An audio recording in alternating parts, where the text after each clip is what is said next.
ಜೀವನದಲ್ಲಿ ಕೆಲವೊಂದ್ಸಲ ಎಲ್ಲವೂ ಮುಗ್ದೋಯ್ತು, ಮುಂದೆ ದಾರಿನೇ ಇಲ್ಲ ಅನ್ಸ್ಬಿಡುತ್ತಲ್ವಾ?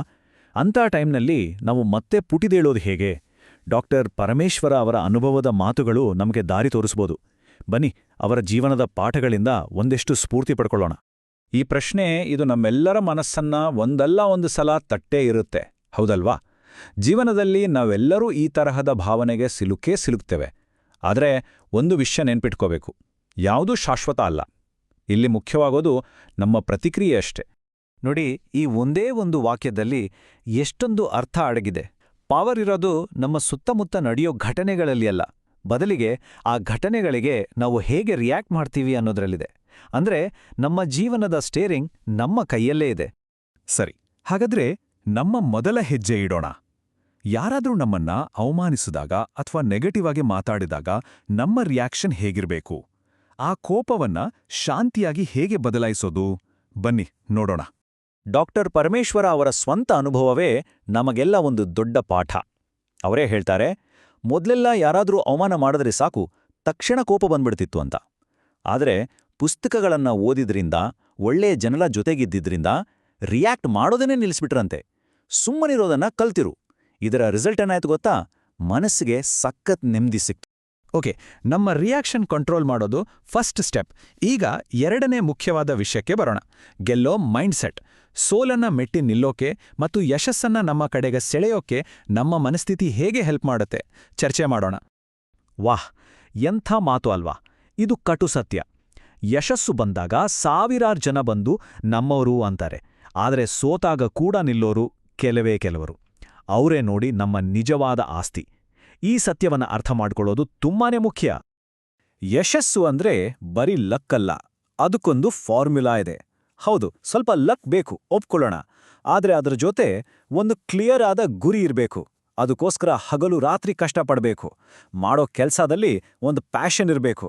ಮತ್ತೆ ಫೋಕಸ್, ಅದು ಸ್ವಲ್ಪನೂ ಅಳ್ಳಾಡಬಾರ್ದು. ಇವೆಲ್ಲ ಸೇರಿದಾಗ ಮಾತ್ರ ರಿಸಲ್ಟ್ ಸಿಗೋದು. ಇದರಲ್ಲಿ ಒಂದು ಮಿಸ್ ಆದ್ರೂ ಕಷ್ಟ. ಸರಿ, ಇಷ್ಟೊತ್ತು ಥಿಯರಿ ಮಾತಾಡಿದ್ವಿ. ಈಗ ಒಂದು ರಿಯಲ್ ಇನ್ಸ್ಪೈರಿಂಗ್ ಕಥೆ ಕೇಳೋಣ. ಒಂದು ಸ್ಟ್ರಾಂಗ್ ಸಂಕಲ್ಪ ಇದ್ರೆ ಅಸಾಧ್ಯ ಅನ್ನೋದನ್ನು ಹೇಗೆ ಸಾಧ್ಯ ಮಾಡ್ಬೋದು ಅನ್ನೋದಕ್ಕೆ ಇದೊಂದು ಪರ್ಫೆಕ್ಟ್ ಎಕ್ಸಾಂಪಲ್. ಕತೆ ಶುರುವಾಗಿದ್ದು 1983ರಲ್ಲಿ. ಡಾಲರ್ಸ್ ಕಾಲೋನಿಯಲ್ಲಿ ಒಂದು ಮನೆ ಕಟ್ಟಬೇಕು ಅನ್ನೋ ಕನ್ಸು ಒಂದು ಚಿಕ್ಕ ಹುಡುಗನ ಮನಸ್ಸಲ್ಲಿ ಹುಟ್ಕೊಳುತ್ತೆ. ಆ ಕನ್ಸು ವರ್ಷಾನುಗಟ್ಲೆ ಹಾಗೆ ಜೀವಂತವಾಗಿತ್ತು.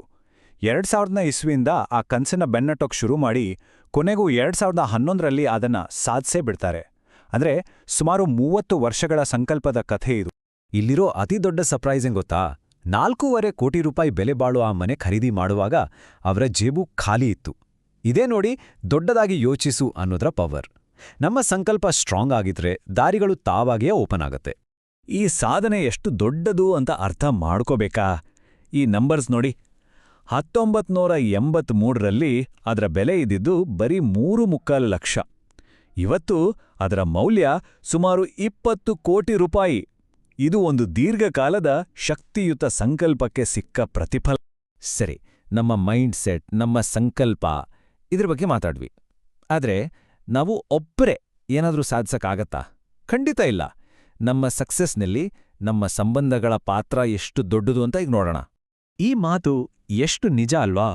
ನಮ್ಮ ಸುತ್ತ ಒಳ್ಳೆ ಸಂಬಂಧಗಳಿದ್ರೆ ನಾವು ಮುಂದೆ ಹೋಗೋಕೆ ಜಾಸ್ತಿ ಕಷ್ಟ ಪಡಬೇಕೇ ಇಲ್ಲ.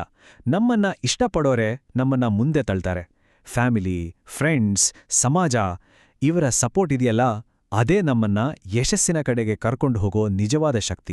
ಸಂಬಂಧಗಳನ್ನ ಕಾಪಾಡೋದು ಅಂದ್ರೆ ಒಂದು ಗಿಡ ಬೆಳೆಸ್ದ ಹಾಗೆ. ಅದಕ್ಕೆ ಪ್ರತಿದಿನ ನೀರು, ಗೊಬ್ಬರ ಹಾಕಿ ಪೋಷಣೆ ಮಾಡ್ಬೇಕಲ್ವಾ? ಹಾಗೇನೆ ಪ್ರೀತಿಯಿಂದ ಮಾತಾಡೋದು, ನಮ್ಮತ್ರ ಇರೋದನ್ನ ಹಂಚ್ಕೊಡೋದು, ಮತ್ತೆ ಎಲ್ಲದಕ್ಕಿಂತ ಇಂಪಾರ್ಟೆಂಟ್ ನಮ್ಮ ಟೈಮ್ ಕೊಡೋದು. ಈ 3 ಇದ್ರೆ ಸಾಕು, ಯಾವುದೇ ಸಂಬಂಧ ಗಟ್ಟಿಯಾಗಿರುತ್ತೆ.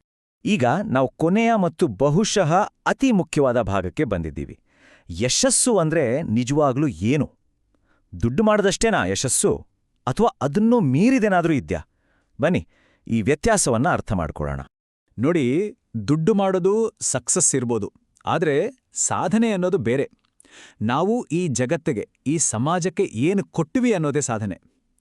ನೊಬೆಲ್ ಪ್ರಶಸ್ತಿ, ಆಸ್ಕರ್, ಗ್ರಾಮಿ ಇವೆಲ್ಲ ಹಣಕ್ಕಿಂತ ದೊಡ್ಡದು. ಯಾಕಂದ್ರೆ ಅವು ಒಬ್ಬ ಮನುಷ್ಯನ ಸಾಮರ್ಥ್ಯ ಮತ್ತು ಕೊಡುಗೆಯನ್ನ ಗುರುತಿಸ್ತವೆ. ನಮ್ಮ ಜೀವನ ಸಾರ್ಥಕ ಆಯ್ತಾ ಇಲ್ವಾ ಅಂತ ಅಳಿಯೋಕೆ ಇದೇ ನಿಜವಾದ ಅಳತೆಗೋಲು. ಹಾಗಾದ್ರೆ ಇಷ್ಟೆಲ್ಲ ಮಾತಾಡಿದ್ಮೇಲೆ ಒಂದು ಪ್ರಶ್ನೆಯೊಂದಿಗೆ ಈ ಚರ್ಚೆಯನ್ನ ಮುಗಿಸ್ತೀನಿ. ಈ ಪ್ರಶ್ನೆ ನಮ್ಮ ಜೀವನದ ಗುರಿಯ ಬಗ್ಗೆ ಇನ್ನಷ್ಟು ಆಳವಾಗಿ ಯೋಚನೆ ಮಾಡೋ ಹಾಗೆ ಮಾಡುತ್ತೆ. ನಮ್ಮ ಜೀವನದ ಅತಿ ದೊಡ್ಡ ಸಂಕಲ್ಪ ಯಾವುದು? ಯೋಚನೆ ಮಾಡಿ